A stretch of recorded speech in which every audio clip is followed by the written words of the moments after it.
दोस्तों, आज के इस वीडियो में हम बात करेंगे बाइबल के एक ऐसे व्यक्ति के बारे में जो अपने समय में अपनी दुष्टता के कार्यों के लिए बहुत ही प्रसिद्ध व्यक्ति माना जाता था। और बाइबल के अनुसार उसने इतिहास के दो सबसे शक्तिशाली साम्राज्य असीरिया और बेबीलोन की स्थापना भी की थी। अपने शासनकाल में इसने कई लोगों को अपने कार्यों के द्वारा परमेश्वर से भी दूर कर दिया था। दोस्तों, जिस व्यक्ति के बारे में हम बात कर रहे हैं वह और कोई नहीं बल्कि निम्रोद है, जिसने यह सब किया। आइए बाइबल के माध्यम से हम निम्रोद के और भी कई रहस्यों को समझते हैं। दोस्तों, जैसा कि हम सब जानते हैं कि दुनिया के शुरुआती दिनों में पृथ्वी बुराइयों से मुक्त थी, लेकिन दुर्भाग्य से ऐसा बहुत दिनों तक नहीं रह पाया, क्योंकि बुराई के राजकुमार शैतान ने मानव जाति के उपजाऊ मन के अंदर जल्द ही बुराई और विद्रोह के बीज बोना शुरू कर दिया। और इसी दौरान शैतान ने निम्रोद जैसे दुष्ट व्यक्ति को दुनिया में विद्रोह और बुराइयों को फैलाने के लिए चुना। बाइबल के अनुसार निम्रोद नूह का परपोता भी था, क्योंकि नूह के तीनों बेटे में से एक बेटे हाम का बेटा हुआ कूश और कूश का बेटा हुआ निम्रोद। इस प्रकार से निम्रोद नूह का परपोता कहलाया। इसे पृथ्वी का सबसे पहला पराक्रमी वीर के रूप में भी माना जाता है, जो एक शिकारी भी हुआ करता था। लिखा है उत्पत्ति अध्याय 10 उसका 8 से 10 में, कूश निम्रोद का पिता हुआ, वही पृथ्वी पर पहला पराक्रमी वीर बना। वह यहोवा की दृष्टि में पराक्रमी शिकारी था, इसीलिए यह कहावत चल पड़ी, यहोवा की दृष्टि में निम्रोद के समान पराक्रमी शिकारी।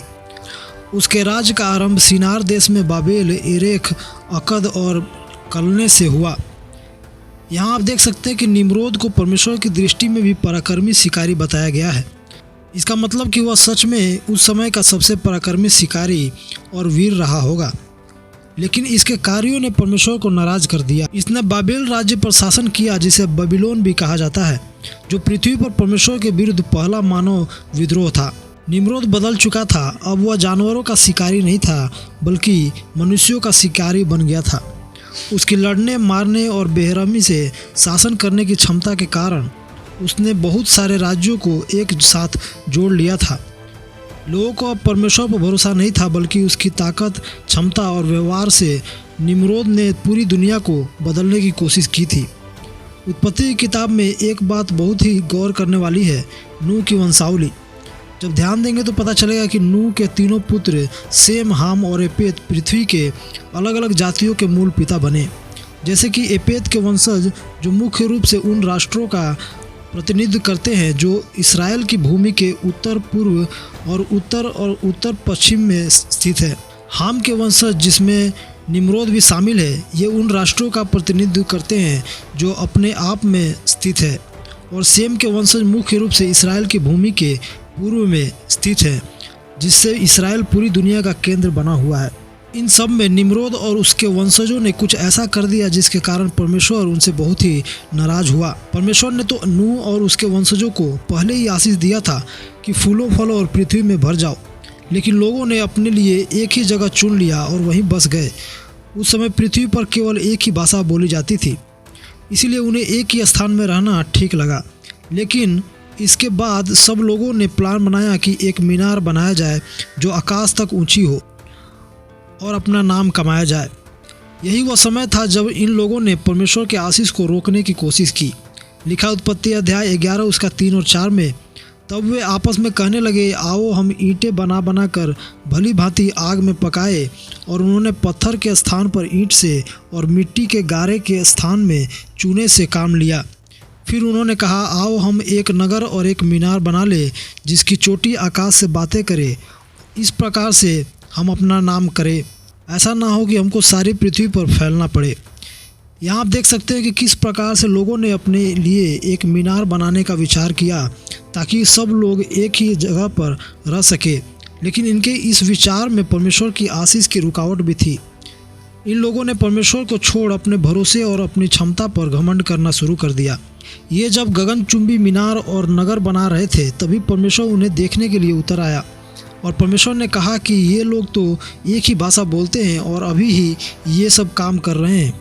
ऐसा होते रहा तो इन्हें जो भी ठीक लगेगा ये वही करेंगे, वह चाहे बुरा ही क्यों न हो। इसीलिए परमेश्वर ने सबसे पहले उनके भाषा में ही गड़बड़ी डाल दिया, ताकि वे एक दूसरे के बातों को समझ नहीं पाए, जिसके कारण से सभी उस मीनार को बनाना छोड़कर पृथ्वी पर तितर बितर हो गए। लिखा उत्पत्ति अध्याय 11 उसका 7 से 9 में, इसीलिए आओ हम उतर कर उनकी भाषा में बड़ी गड़बड़ी डालें कि वे एक दूसरे की बोली को न समझ सके। इस प्रकार यहोवा उनको वहाँ से सारी पृथ्वी के ऊपर फैला दिया और उन्होंने उस नगर का बनाना छोड़ दिया।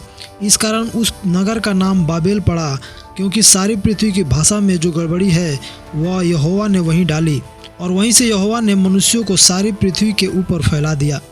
परमेश्वर उन लोगों के कार्यों को देखकर बहुत ही चिंतित हुआ कि अगर इन्हें मीनार बनाने के लिए छोड़ दिया जाए तो पता नहीं ये क्या क्या करेंगे। इसीलिए परमेश्वर ने इनके बोल चाल के भाषा को ही बदल कर रख दिया, जिसके कारण लोगों ने खुद ही उस नगर और मीनार को बनाना छोड़कर पृथ्वी पर फैल गए। इसी घटना के बाद से लोग अलग अलग भाषा बोलने लगे। निम्रोद निसंदेह प्राचीन दुनिया का एक पराक्रमी वीर था, जिसने वास्तव में आकाश तक पहुंचने वाली एक मीनार बनाने का प्रयास किया, जो परमेश्वर की योजना की सफलता में बाधा बन सकता था।